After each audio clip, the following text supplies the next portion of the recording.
Hey, good evening, everybody, and welcome to the Brothas-in-law. And on this channel, we discuss police-involved incidents that occur around the country, and we give our analysis on the actions of the police officers to see if their actions are what a reasonable officer would do.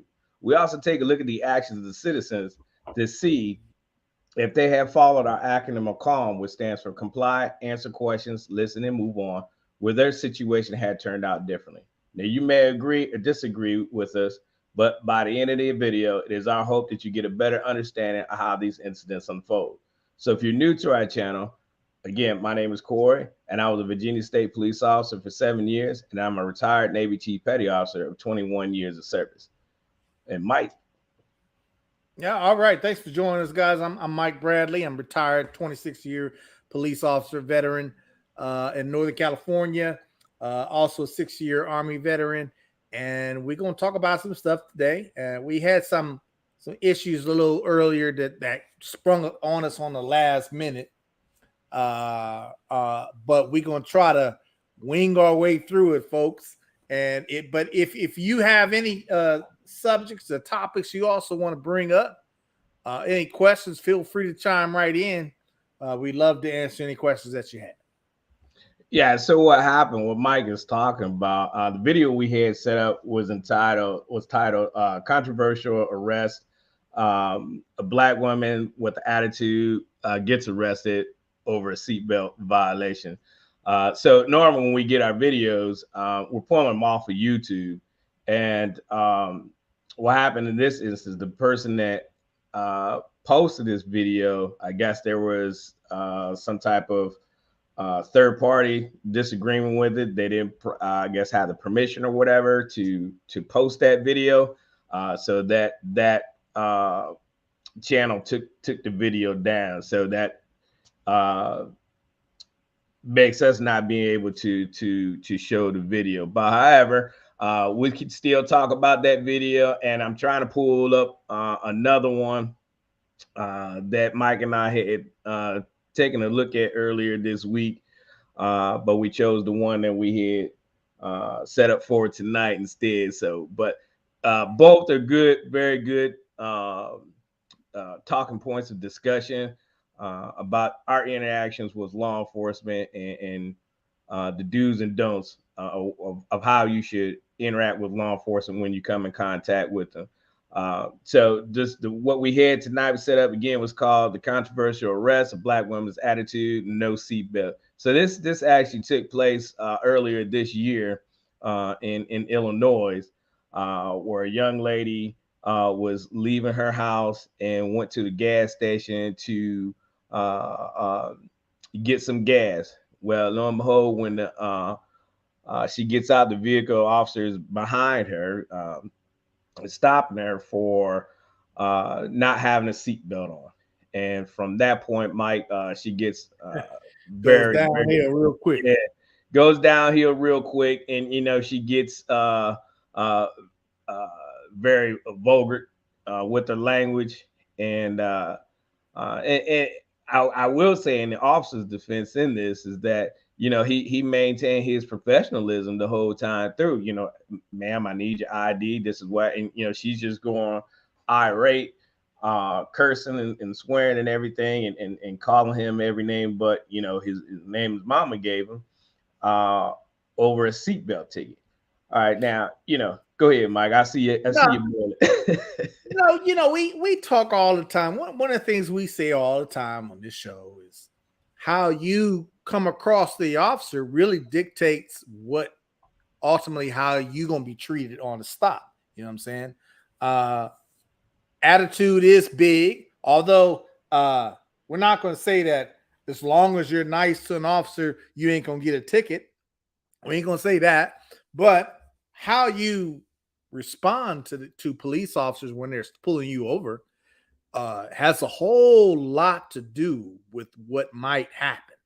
How a traffic stop is going to go.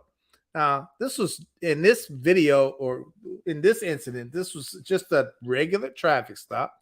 Officer noticed that this lady wasn't wearing a seatbelt. She got pulled over. It just so happens she stopped in the gas station first, and that's where the officer pulled up behind her when she was actually stopped at the pump. That happens quite often, right? When I was working, that happened. You know, people pulling the gas station, and you kind of locked in on them already, so they just happen to stop at the pump, right? And I always hated that because now you tying up space for other customers to use the pump, right? But anyway, she gets out of the car, and right out the gate, before the officer even really says anything, she has an attitude. You know, she stepped. Why are you pulling me over? You know, stuff along those lines. Very confrontational with her words and everything. Clearly, as an officer, I'm thinking, okay, here we go. Look, I've just pulled you over for a seatbelt violation. I want this traffic stop to go very simple and easy, but you coming out being confrontational is not going to allow that to happen. You know what I'm saying? Your mic is muted there, Corey. There you go. I can't stress enough how important that is, you know, I know you said it all the time on here, and I've said it all the time on here, but you know, the citizens' attitude is going to dictate how that traffic stop goes or how that interaction goes with law enforcement. Now, you know, I'm a human being, just like, you know, you're a human being. I don't want you coming at me sideways, and out of respect, I'm not gonna come at you sideways. But you know, when you, and I wish we had the video to show for this young lady here, when the way she got out the car and just started being very belligerent and not being cooperative with the officer, was just totally way out of line. And you know, a lot of times you thinking, oh, well, you just messing with me. You just messing with me because I'm black. Well, that's not necessarily always the case. I'm not saying it doesn't exist, but why does that have to be your first overreaction? Is that you're making it all about race before you even know what's really going on? That, oh, you just messing with me. Then kind of find out, yeah, you were not wearing your seatbelt, and now you have other issues that you're that need to be addressed. So when you start off like that and you have these type of attitudes, you're just making it worse on yourself, because now I'm gonna start looking for more. Oh yeah, I mean, you know, either you're wearing your seatbelt or you ain't. This officer thought she wasn't wearing her seatbelt. He pulled over for that reason. I mean, and the way the video showed it when I initially saw it was, it sounded like she didn't think the seatbelt violation was important enough or big enough for her to get pulled over. And Right. folks, hey, if I got to pull you over just for a seatbelt violation, I'm cool with that. You know what I'm saying? I may give you a ticket, I may give you a warning. It depends on what's going on, but that's going to be a low key traffic stop, hopefully, and I'm gonna send you on your way. You know, as we said, how you respond right out the gate is going to dictate. You're letting that officer know what type of person they're going to be dealing with. You're letting that officer know, is this going to be a confrontational stop or not? Okay. If you come out there confrontational, yeah, this is going to be a confrontational stop. Folks, you let us know what you think if you get pulled over, how you would respond to that first contact. You might be having a bad day. Okay. You might be angry yourself. Something might have just happened to you that's got you pissed off. Okay. And you get pulled over. How do you think that your response to being pulled over, the officer comes up to you and says, hey, I stopped you not wearing a seatbelt. Okay.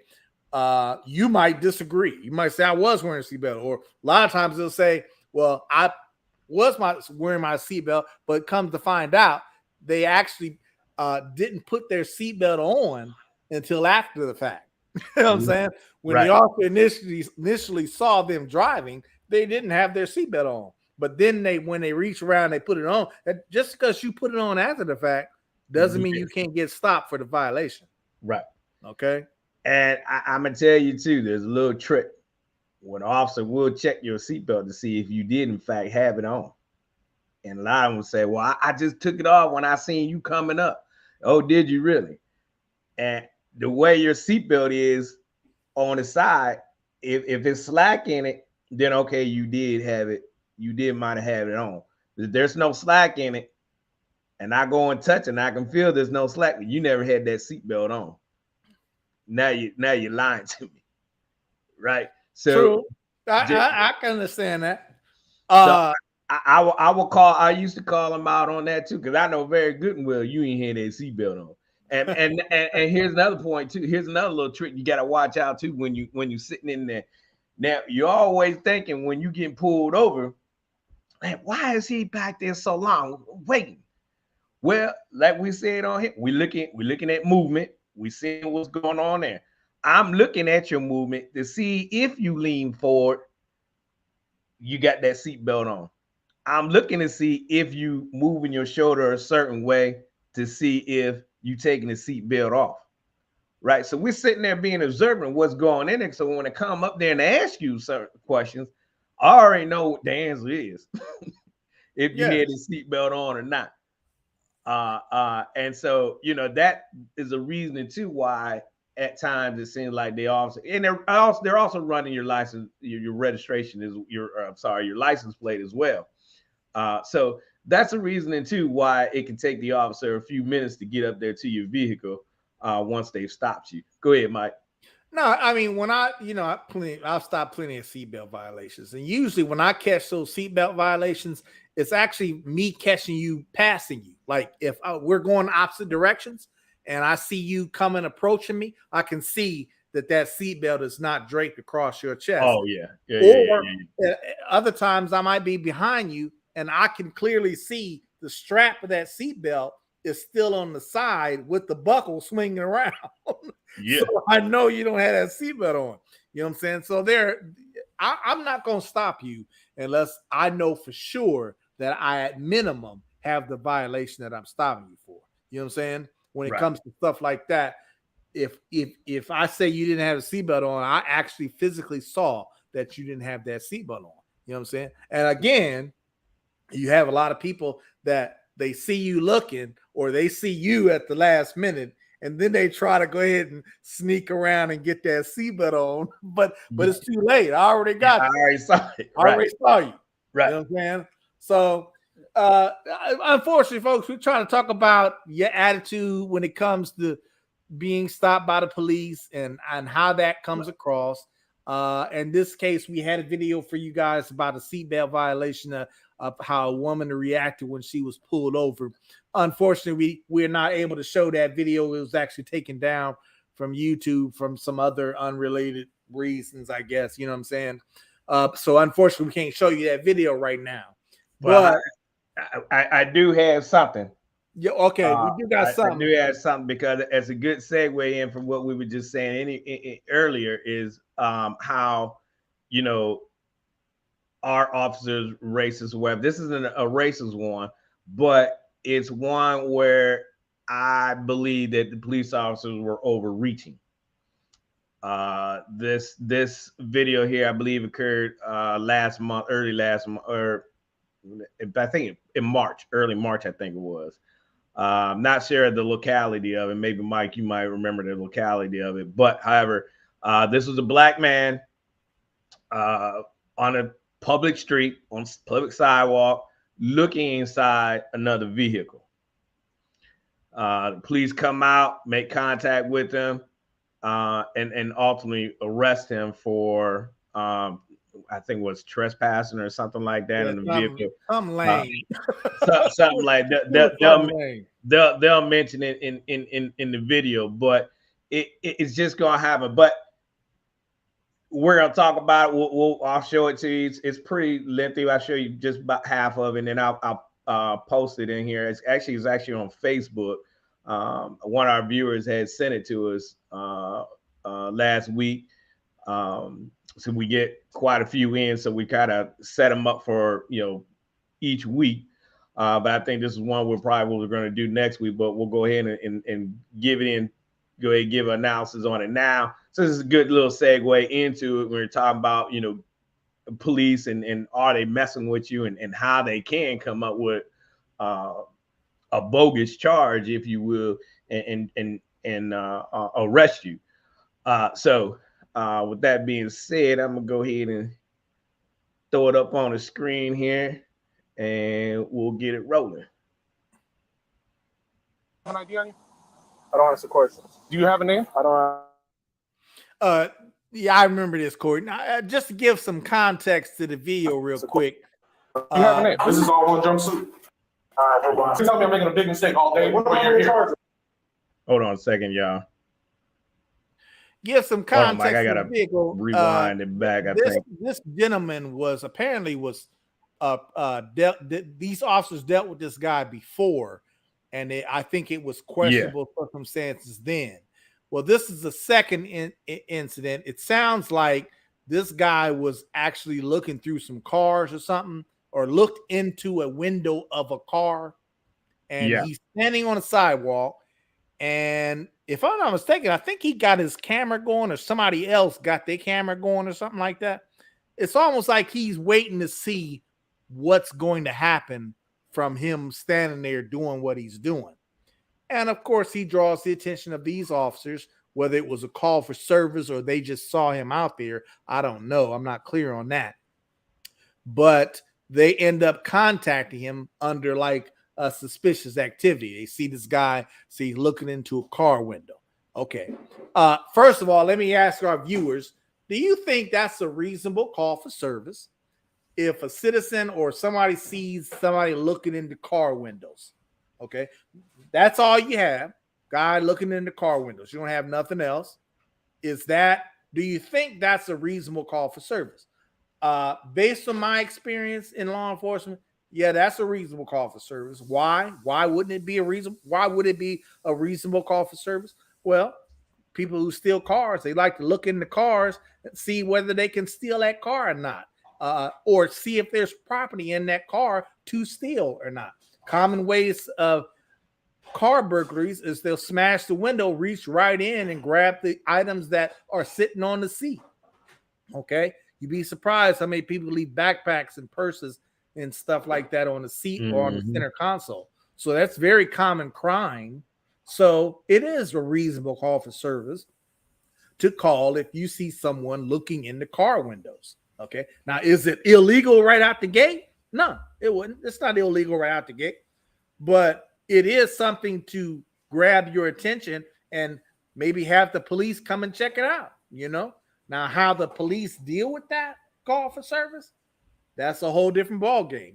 We might look at the guy for a minute and see what he's doing. Maybe we've had car burglaries in that area. We might try to contact the guy and say, hey, you were reported as looking in the car windows. You know what I'm saying? A lot of things. So that's a legitimate call for service.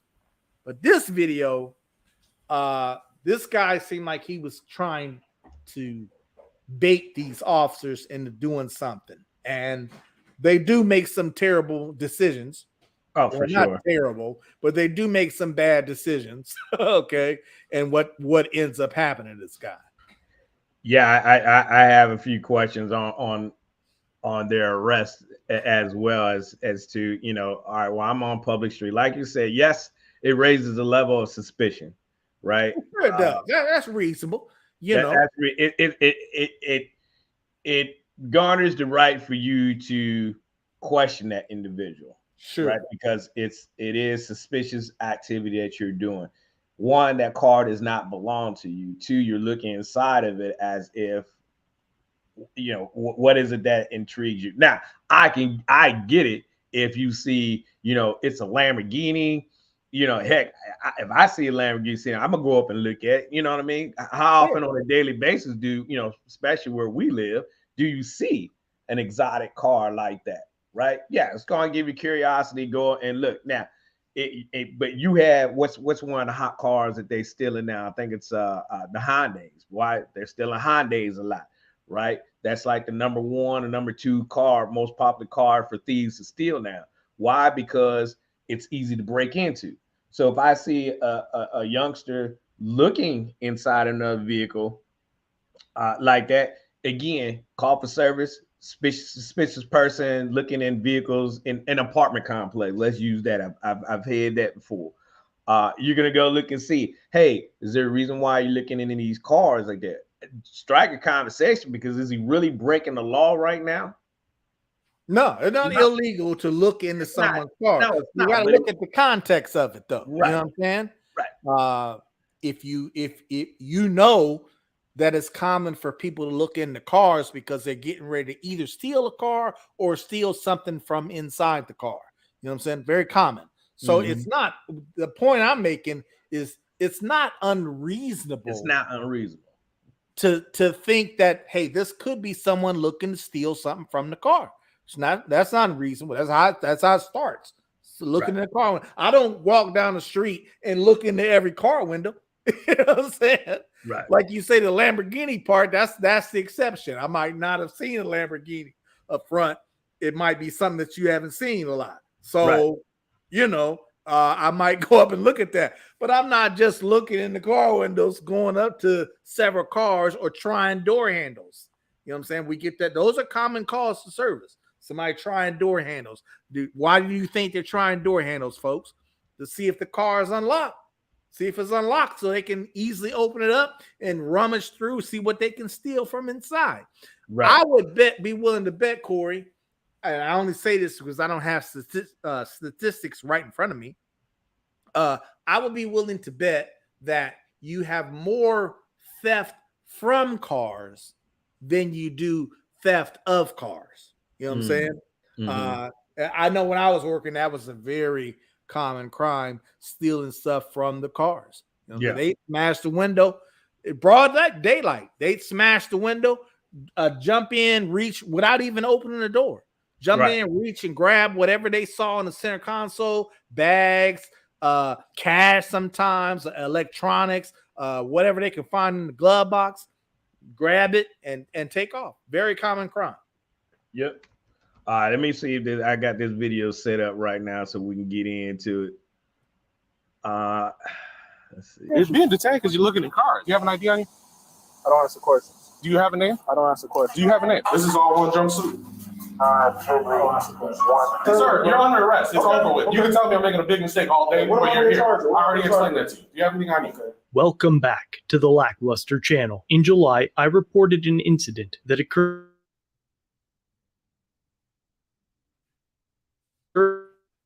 in summer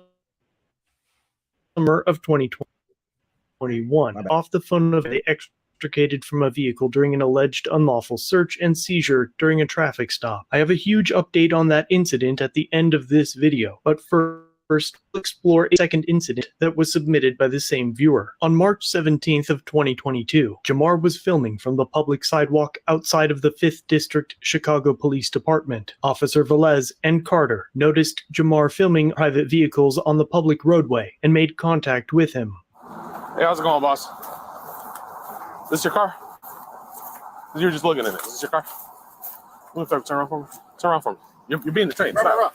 You're being detained. Turn around. You can't be looking in cars. Bro.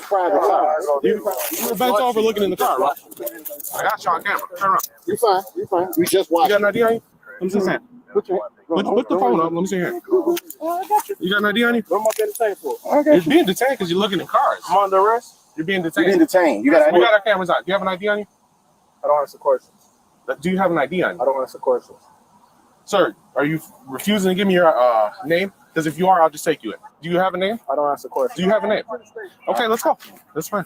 I'm under arrest. At this point, if you're refusing to give us your name, okay. If you're refusing to give us your name, you're under arrest. Do you have a name? What's your name and badge number? Velez. You got it. Come on. Let's go. Carter, 7429. That's fine. Yeah, man, I like you too, man. You pulled me up one time and let me go. I did. I remember. It's gonna be consequences. That's fine. No, I don't consent to no search. What you doing? You're under arrest. You're under arrest at this point, sir. What am I under arrest for? You're under arrest. What am I under arrest for? Obstruction of identity, sir. That's a secondary. 7857. First of all, no, you're right. First of all, criminal trespass. How criminal trespass? Criminal trespass of a vehicle. You're right there.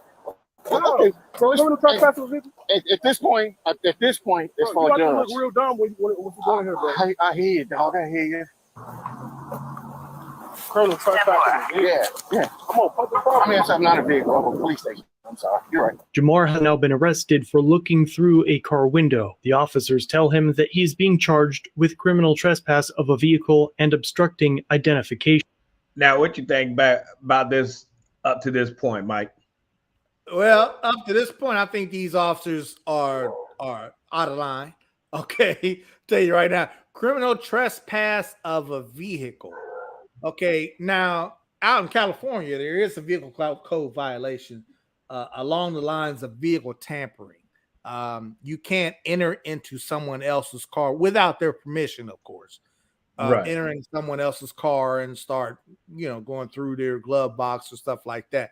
You can't do that. But apparently, doesn't sound like this guy actually made any entry into the vehicle. You can't illegally enter a vehicle unless you open the door and you actually enter the vehicle. Right. Okay. First of all, looking in the car window is not unless these officers saw something else. Looking into a car window is not criminal trespass of a vehicle. I don't know where that came from. I never even heard that term trespass used in conjunction with a vehicle. You know what I'm saying? Trespass is usually property like land or something like that, a house or something like that. But a vehicle, if you looked in the window, that's not entering a vehicle. Okay. Right. Yeah, we talked about looking in the window, how it could be suspicious. But right. So that being real quick, that being said, anything after that is going to be thrown out anyway. Okay. If they didn't have any reason to arrest him at the front part, anything he did after that is not going to be admissible in court. Okay. Now, I couldn't find anything here in Virginia's state law as far as anything like that. I mean, a crime hasn't been committed. If you're on city street, and I believe he looked like though he was on a sidewalk looking in, which is right behind the police precinct right here, because they're walking into the lock up there or to the precinct. And so I'm not quite sure where they're getting trespass out of this one. This here to me is definitely an overreach. This right here to me is definitely not what a reasonable officer would do. Now, granted, could it be that they have a little bit of beef, if you will, with this individual since they just had an encounter with him a week or so prior to this incident here? Maybe so. And they're just looking for a reason to get him. But remember, folks, we say that, but an officer, just because an officer has beef with somebody or past experiences that have been negative with someone, you still got to follow the law. Either he broke the law or he didn't. Either he was doing something suspicious or he wasn't. Now, I ain't got a problem with them contacting him. No. But if you could see that video, he had his cell phone out pointed at them officers before they even approached him. I mean, they were coming towards him. So it seems like he was trying to set something up to see what these officers would do. He was probably baiting these officers. He had a prior contact with them. Yeah. And he was trying to bait these. And cops, cops got to look out for that. Oh, yeah. Cops got to watch out for citizens trying to bait them because they will try to get you to do something illegal so they can come back and sue you. You know what I'm saying? And go ahead. I was saying this is a prime example of that. He baited them right into what he wanted them to do. And, even though, it was overreach, in my opinion, they should not have arrested him. Now he's playing his cards right now. He's saying, I don't have to talk to you, because at this point, isn't it an unlawful arrest? You know what? That's for the courts to decide. I'll always say that's for the courts to decide. That's right. That's for the courts to decide. However, if I was the officer out here at this point and I saw him out there and, okay, you got one car, first of all, he was looking into that car and I could see that he was ready to record everything was going on. And I could probably tell right out the gate, this guy is trying to bait bait me into doing something, Yeah, or you already got the cameras rolling. Yeah, yeah, you already got the trying cameras to rolling. initiate this contact himself Yep. with police, and Yep. they bit. Unfortunately, they bit. Line I of would have signal. watched that dude from a distance, seeing what he was doing. You know what I'm saying? Okay, he looked into a car window. Now, if he was looking into several car windows, then I might go ahead and actually initiate contact with this guy. Okay, because you didn't just look in one car window.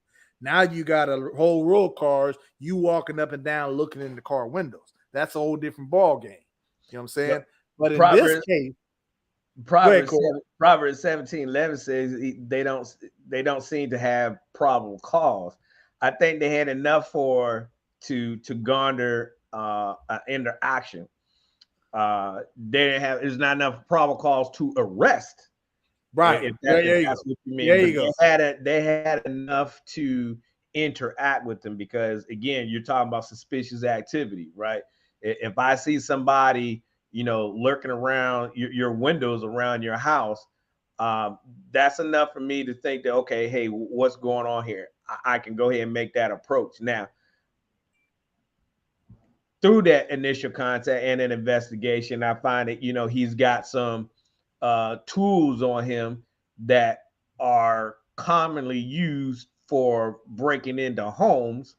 Now I got probable cause to go ahead and arrest him, even though he didn't even break into the house yet. I can get him for trespassing there, because this ain't his house. You know what I mean?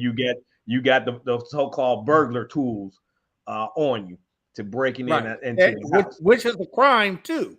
To be in possession of tools that are commonly used for burglary is a crime. However, you want to be able to associate that act with something else. I wouldn't arrest someone just because they had a screwdriver in possession. Now, if they were looking into a house window, something like that, with that screwdriver and stuff in possession, well, then you might put them two together. But remember, you only need reasonable suspicion, not probable cause, to stop someone. Okay, as long as you can articulate why it's suspicious what they're doing, then you can stop them. Okay, you can detain them, I should say. Okay, but you had story, go ahead, Mike. Now you had to Proverbs' point. You had enough to interact, but there was no PC there for arresting. The arrest was way over, or even detaining. Yeah, right. The arrest and that part, in my opinion, took it out of you crossing over a different line now. I mean, what do you criminal trespass of a vehicle? The fact that a guy was looking in the car, a closed window of a car, would not satisfy my, the elements of that crime of entering a car. Well, even if the window was open and he's looking in, still doesn't garner. That ain't me. I ain't arresting somebody for that. Now, if he stuck his arm in there, then that's a different story. Because now this ain't your car. What you sticking your hand in the window for? Now, see, in my opinion, you sticking your hand in the window just solidifies my suspicion of contacting you for the car. I don't think I still wouldn't arrest for that, though, unless he stole something. Again, what at that point has a crime being committed? I gotta look at that section about vehicle tampering. It escapes me offhand. Well, your hand through the plane of the window. Personally, I would want a little bit more than that. I would want a heck of a lot more. Yeah, I mean, now you encompass that with tools, burglary tools, i.e.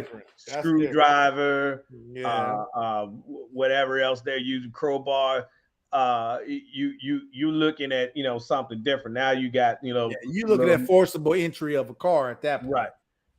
So that's a burglary. Forcible entry is a burglary. You don't actually have to have a completed theft for a burglary to occur.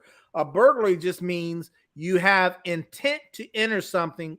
You enter something with the intent to steal. So if you forcibly break a lock and you enter that area, well, obviously you have an intention to steal something because you forcibly entered to begin with. You know, Right. you know what I'm saying? You ain't gonna break the window if you don't plan to steal something, right? Unless Right. it's just vandalism and you going around and cracking all the windows of the car, you know what I'm saying, and you never make entry.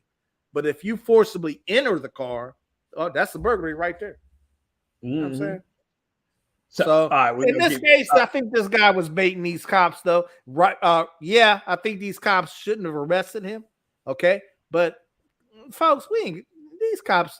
Hopefully, they got something better to do. You know what I'm saying? They should have just watched this guy from a distance to see what he would do after the fact. You know what I'm saying? I wouldn't have went that far. I mean, yeah, you identify yourself. Technically, they could charge him with that, but it's gonna get thrown out because their initial arrest was bad. You know what I'm saying? Yeah. So, Yeah. remember now, everything they we just did. simply just left it with that I think the whole thing would still have got thrown out because at that point, if you don't have a crime, then you don't have the reason to ask for identification.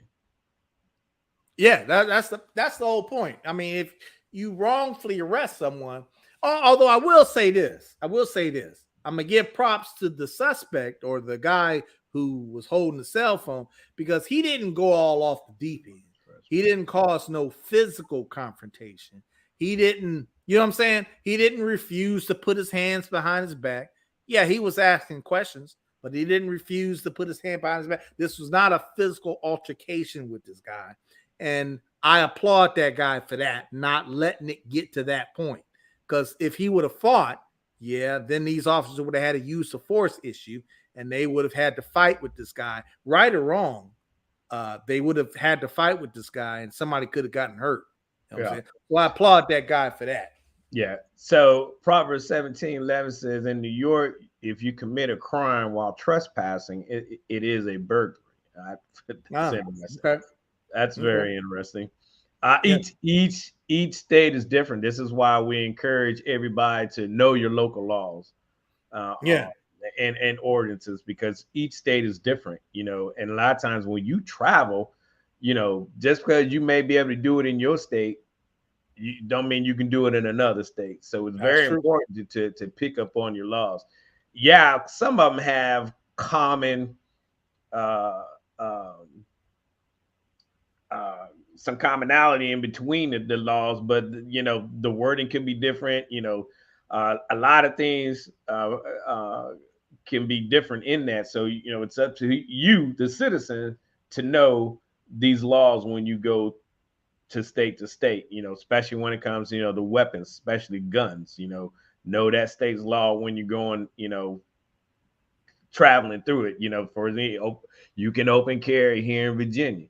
If I go to Maryland, I know I can't take my gun with me because they don't have an open carry policy there. So you have to know where you're going, know that state's laws, what's going in there. That's very interesting in Proverbs. Yeah, it is. And California, a burglary is only if you enter a structure with intent to commit a crime. That's the way. That's the way the Penal Code Section 459 reads.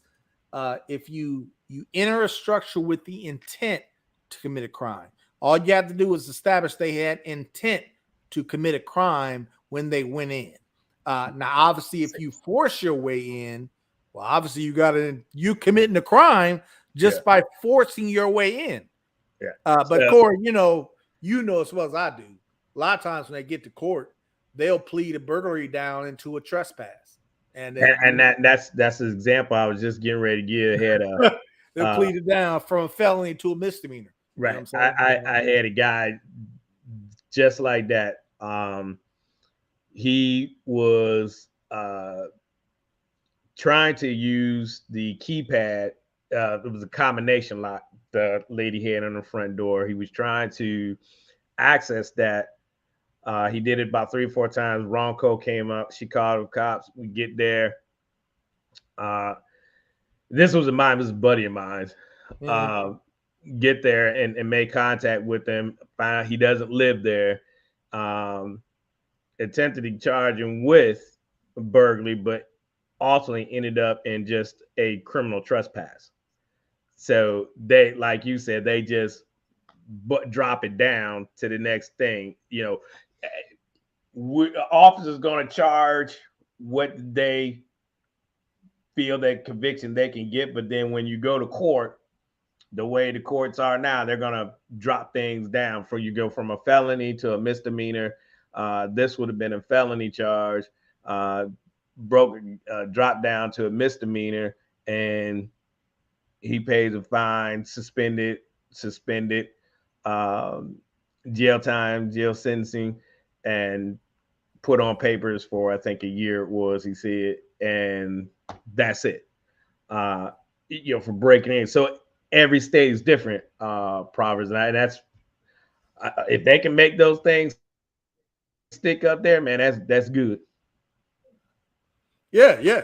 Now, the only exception out in California for burglary, the difference is for a vehicle, the vehicle has to be locked before it becomes a burglary.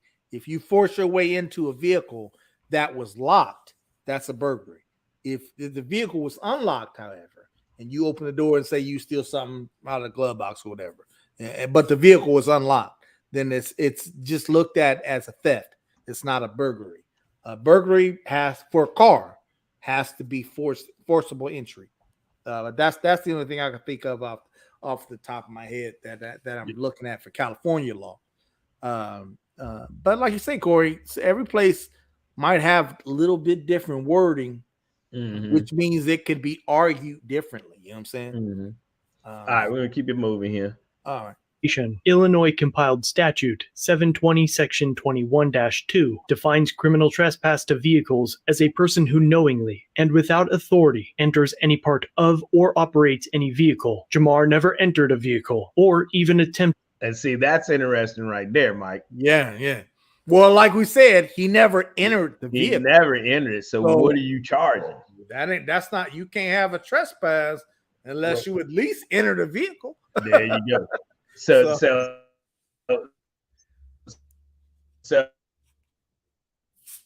again, right there, this is not what I think. This is at this point, this is a straight personal for their interaction they had with him a couple of weeks prior.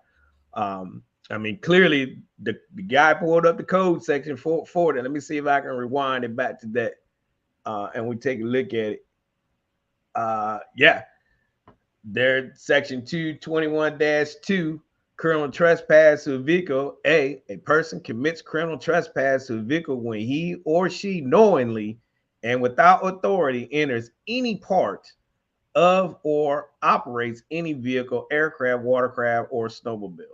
So that's key right there. That's knowingly and without authority. And without permission, basically. Without permission. But the key word there, Corey, is enter. You gotta enter. You gotta enter. Looking in the window is not entering a car. You know what I'm saying? Right. So that's not the proper charge. That's just suspicious. Right. It could be suspicious, but not illegal. Right. It still warrants an interaction. Like, hey, we see you. Oh yeah. But they still had reason to stop him. Yeah. I mean, then you just doing this with one vehicle. But we don't know if you did it, to others. I'm glad you said that, because for me personally, I think it would even have to take more than just one vehicle. Because how many times, like you say, you see a car, you might be walking past and look in there real quick and move on. I mean, I need to have some kind of pattern, because look at it this way. I want to be able to justify my suspicion, and just one car window. And for instance, you'll get a call at Home Depot, let's say a parking lot full of cars, and somebody will call and say, I saw him look into a car window. Okay. I'm going to go and I'm going to look to find who they talking about. But if you could just say you only saw him looking in the one window, you know what I'm saying? Not enter the vehicle, not break the vehicle, not try the door handle. I might look at you, yeah, but I may not even stop you based on that right out the gate. You know what I'm saying? I might have to sit and watch you for a minute and see, okay, if you're looking into several vehicles, now we got a problem. Now that's more solidifies my suspicion of what you're doing. You know what I'm saying? Yeah, just looking at one may not warrant. It still warrants. I don't know, Mike. I mean, depending on where that vehicle was, what type of vehicle it was. As long, what do they say? As long as the officer can articulate his suspicion, that's all you need.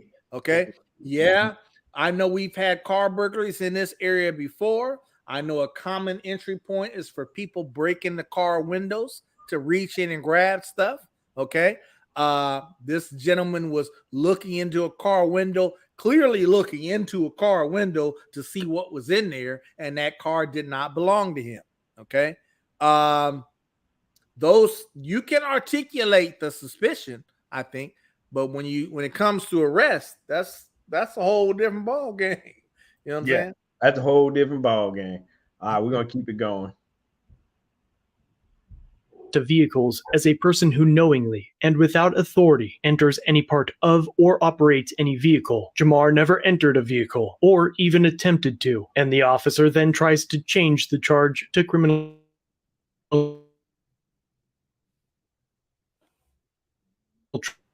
I probably freezing up on us a little bit. Jamar never stepped. Section 31-4.5 defines obstructing identification. This charge is much different than the average failure or refusal to ID, as obstructing identification requires one to knowingly furnish a false or fictitious name, address, or date of birth. But Jamar never gave them a name at all. You have an ID on you? I don't answer questions. Do you have a name? I don't answer questions. Do you have a name? And refused to answer questions. While the act of looking into or filming through a window may be suspicious to some, the act alone would not meet the requirements of reasonable articulable suspicion of a crime. If the car is parked in a public place, as this one was, there is no realistic expectation I disagree of with him privacy. right there, An officer. I disagree with him on the fact that looking in the car windows is not an articulable reason for a crime. Well, in this case, let me back up. In this case, it was one car with the windows still closed, and that's all they had. Now, if you got a guy looking into several car windows, that can definitely be part of an articulable reason to explain the suspicion. You know what I'm saying? So I kind of disagree with him on that statement as a whole. But maybe if it's specific to this particular incident. Yeah, I think that's what it is. I agree with him that I'm going to assume that he's just referencing this particular case. Yeah, this you know what I mean? This one vehicle is what we're talking about. And based on that, they had no reason. Now they still had reason to talk to him, but to go on to arrest him, no, for failing to ID at this point, a crime hadn't been committed. So why are you asking me for ID? I'm just here. Now, would it be so wrong to say, all right, you asked him for ID, now I'm suing you? No, I mean, I still like to know, okay, hey, my name is Officer Taylor. What's your name, man? Hey, we just want to make sure everything's on the up and up. Well, I ain't committed. I'm not saying you committed a crime. I'm just introducing myself. Normally, when you introduce yourself, I tell you who I am. You tell me who you are. I'm not asking for ID. I'm just saying, I just want to know who. You just asking for his name. You're not asking to actually. I'm not asking for identification. There you go.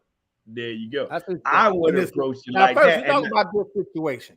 Okay, I agree with that. Yeah, because I already know in my head, I don't have enough to go off on. You just looking at in a car window. So yeah, I'm just gonna add, hey, what's your name? I'm not asking you for any identification because I'm not gonna run you or anything like that.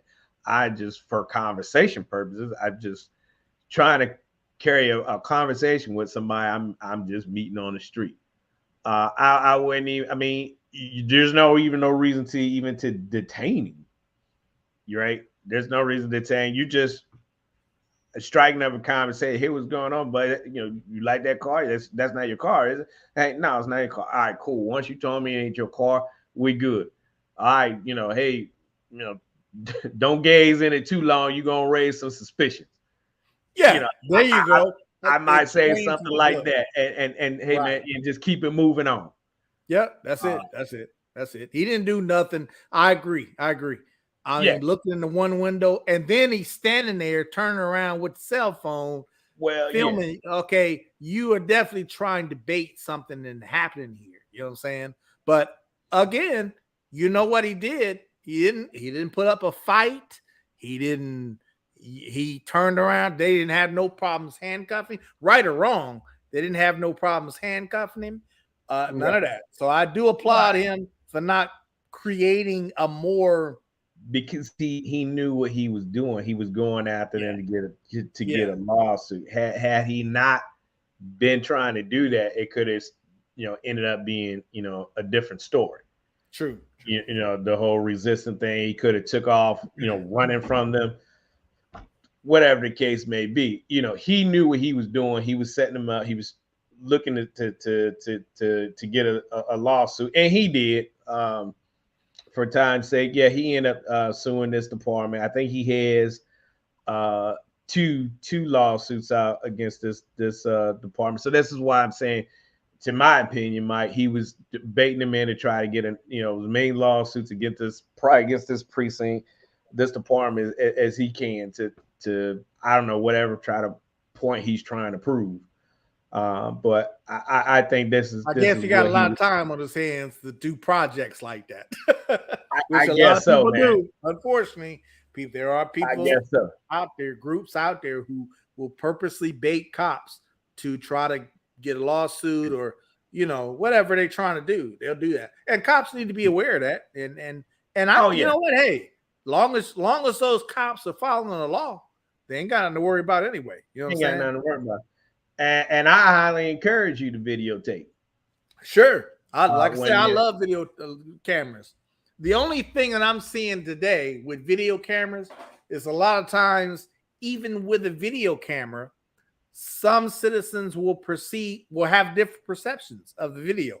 You know what I'm saying? Some people will have a different perception of what they saw in that video. You can have the same video, okay, but person A might interpret that video differently than person B. You know what I'm saying? But I still love video cameras, and being a cop, the cops these days who do that job without body cameras, I'm surprised, because today I would not want to do that job without a video camera. Yeah, well, like I said, we didn't have video cameras. I think they might have them now. But even then, when I went up to a vehicle or interact with somebody and they had their phone up, they would try to drop and put it down. I said, no. You go ahead and film, because I'm not going to do anything to you that I wouldn't want you to do to me. So you feel free to go ahead and record. And then, after you let them know, guess what they did? They put the phones up. Because at this point, I already made it known, I ain't going to do nothing to you.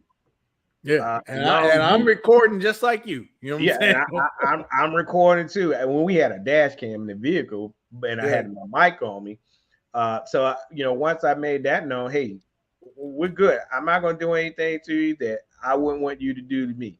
So you polite and cooperative with me. Guess what? I'm gonna render it back to you. That's a good segue there, Proverbs. That's a good way of approaching him. Receive the report of, tell them just like that. Receive a report of a suspicious person looking in the cars. Have you seen anyone suspicious? You know what I'm saying? I've used that type of approach before myself.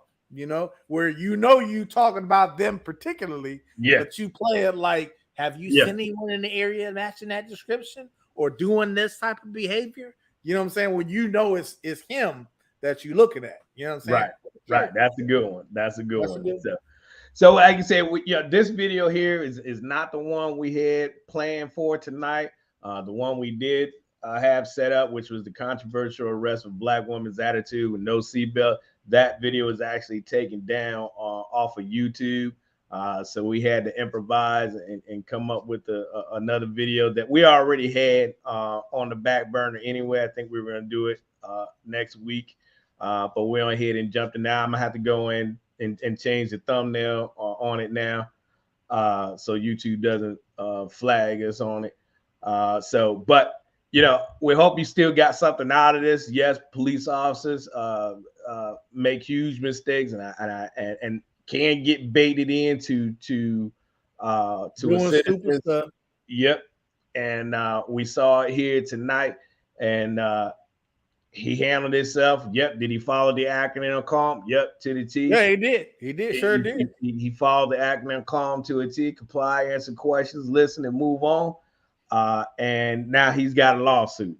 So that's the way you should handle it. Not bait the police officers, but if you are going to be arrested and you know it's wrong, still comply. Still do everything. No need to argue. Don't need to argue. Hey, whatever you need. Not what you need. And then you drop that lawsuit in court, and there you go. And there you go. You don't have to fight, fuss, and argue with them on the side of the road. You do that in court. And especially if it's one like this, other than debating. You're looking and come up to you and you didn't commit no crimes, they don't have to ask you for an ID in some states. Depending on your state. Some states require you provide identification whether you're doing something wrong or not. I mean, as long as if the officer comes up to you and asks for your ID, in some states you are required to give your ID, period. You know what I'm saying? Right. Which I ain't got no problem with that either. Like I said, Corey, I ain't never had no problem showing my ID to any officer anyway. But apparently there are some people who do simply because they just want to be rebellious, I guess. Yeah. Have you brothers seen the video of the security guard shooting shoplift? I've seen bits and pieces of it on the news. I haven't seen it on YouTube, but if you got it, can you send it to us on our Facebook page? I think you talk about the one in San Francisco. I think it was San Francisco, yeah. Yeah, and the DA decided not to charge that one. Yeah. I saw the video. There are things that the DA and they're saying that was taking place that you don't see in the video. There were threats being made to stab according to what I saw. The shoplifter was threatening to stab the guy, and he came back and, instead of just leaving, he came back toward the shoplifter who had already had his gun drawn, and the shoplifter shot him, or the security guard shot him as he came back. That's what I saw. And hey, in my opinion, look, they've been having a real problem with shoplifters in San Francisco, from what I understand. Yeah. And you doing dirt, it's too bad you lost your life. But them security guards, they don't make enough money to be carrying guns and dealing with stuff like that. I'm sorry, you know what I'm saying? I would never do that job. Well, and they have very strict guidelines of when they can use deadly force. So again, like you said, Mike, you just saying that little bit there. I didn't see all that. Now, just based on what I saw, I don't think it was a good shoot, and I would have probably charged him just based on what I saw and what they put on the media. But again, that's media. They're only going to show you the worst part and already get you to formulate an opinion of what they want you to see, that this guy wasn't justified in doing what he did. Now, again, that's why we always say, well, let's wait before we jump. Yeah, I saw this shoplifter definitely wasn't trying to get away. Yeah, I didn't see everything that you were just saying. Now, witnesses, what led up to that. Right. I mean, the video I saw, the shoplifter was initially trying to get away, obviously trying to run out the door, and the security guard stopped him, and they got into a tussle on the ground. Security guard tried to pin him on the ground, it looks like. And at some point, the shoplifter broke free of the security guard and then tried to grab the stolen merchandise again and was going to run out the store, got out the door, but then turned around apparently and tried to confront the security guard again. And that's when the security guard shot him. When he turned around and made a movement back towards the security guard shot him. That's what it looks like on the video. And what they were saying is the shoplifter was threatening to stab the security guard throughout this confrontation. So was a weapon found? That I don't know. Again, there's probably more that's going to come out, but ultimately the San Francisco DA, which is my understanding is a pretty hard charging DA. Yes, she is. From what I read, a black woman. She decided not to charge the security guard. Yeah, because and that's the thing about the videos. You know, the public's only gonna see a certain snippet of that video, but they're gonna have multiple videos, different angles and everything, talk to the people, the witnesses and things. So, because I mean, now that changes my opinion a little bit just based on what you're saying. Because when I initially saw what they had on the news, I like, that don't look too good. And I was kind of drawn back a little bit when they said they wasn't going to charge him. And I was like, oh, okay, well, it definitely must be more to it than that we're not seeing. And you say sounds like there was more to it. Yeah. Keep in mind, folks, he didn't get shot by a security guard because he was stealing. He got shot because allegedly, he threatened to stab the security guard and made some kind of movement towards the security guard, and the security guard shot him. So, people will say he didn't deserve to lose his life for shoplifting. Well, that's not why he got shot. He got shot because of the stabbing threat. So I'm sure that more will come out. Matter of fact, I'm surprised more hasn't come out about that already, to tell you the truth. Hey, if you going in stealing, confronting security guards, I can't tell you how many times shoplifters will actually, chest up to a security guard. You ain't no real cop, and really try to fight the security guard. I've responded to some shoplifting incidents that were physical confrontations between the suspect and the security guards. That was crazy. You know what I'm saying? Yeah. That's why I say them security, you don't make enough money to be carrying no gun, being a security guard like that. No way. I would never do that. No. So hey, if we'll try to find that video and we can get it on next week. I think that's a good conversation. So thank everybody for joining us. We're sorry we had to switch it up a little bit tonight. This wasn't the actual video we wanted to show you all tonight, but we hope that you got something out of it. Leave us a comment below. Don't forget to hit that like, share, and subscribe button for us. And don't forget to head on over to I gotta get it up here. Our merch shop and get you a t-shirt, man. Help support the Brothas-in-law so we can get out here on more platforms and spread the word of staying calm, comply, answer questions, listen, and move on. So we'll see you all next week, next Thursday at 8:10 with another good video lined up for you. Mike? Thanks for joining us. I see Jesus loves you. Proverbs. Let me scroll up. Stacy Goat. I see you guys. I appreciate you joining us. Tone good join us this week. Corey, he is tied up on his job or something like that. Sound like Katrina. I see you on here. Katrina, thank you for joining us tonight, y'all. Well, you guys have a good weekend. And we'll see y'all next week. Peace. Peace.